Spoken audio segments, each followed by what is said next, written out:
അങ്ങനെ നമ്മൾ ചർച്ചയിൽ നിന്നൊക്കെ ഇറങ്ങി നേരെ നമ്മളൊരു മുന്തിരിത്തോട്ടത്തിൻ്റെ അവിടെ വന്നിരിക്കുകയാണ്. അത് ഇവിടുത്തെ മുന്തിരിത്തോട്ടമാണ് അർമേനിയയിലെ. നമ്മൾ അവിടെ നിന്ന് അവിടെ ഒരു വൈൻ ഫാക്ടറിയുടെ അവിടെ വന്നിരിക്കുകയാണ്. ഇതാണ് ഈ വൈൻ ഫാക്ടറി. ആ വൈൻ ഫാക്ടറിയുടെ പരിസരങ്ങളൊക്കെയാണ് ഭയങ്കര രസമായിട്ടുണ്ടായിരുന്നു. അവിടെ നിന്ന് നമ്മൾ നേരെ കയറുവാണ് വൈനറിക്കകത്തോട്ട്.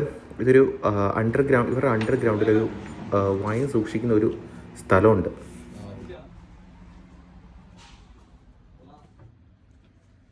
എൻ്റെ പൊന്നെ, എന്നാ മണമാ,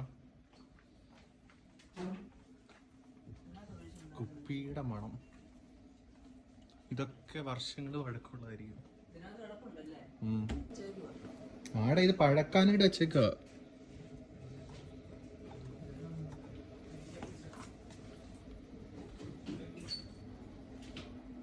Import from the Portugal, they are made with the cork tree. Cork tree. It's a tree itself. Let's go for specific flavor. So now you have wine.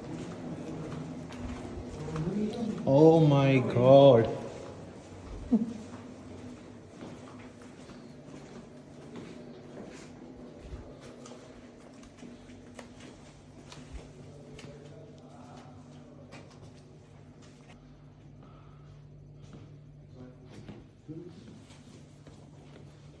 കണ്ടില്ലേ, നല്ല വൈനൊക്കെ ഇട്ട് വെച്ചിരിക്കുന്ന വൈൻ ബാരലുകൾ നല്ല രസമായിട്ട് അടുക്കി അടുക്കി വെച്ചിട്ടുണ്ട്.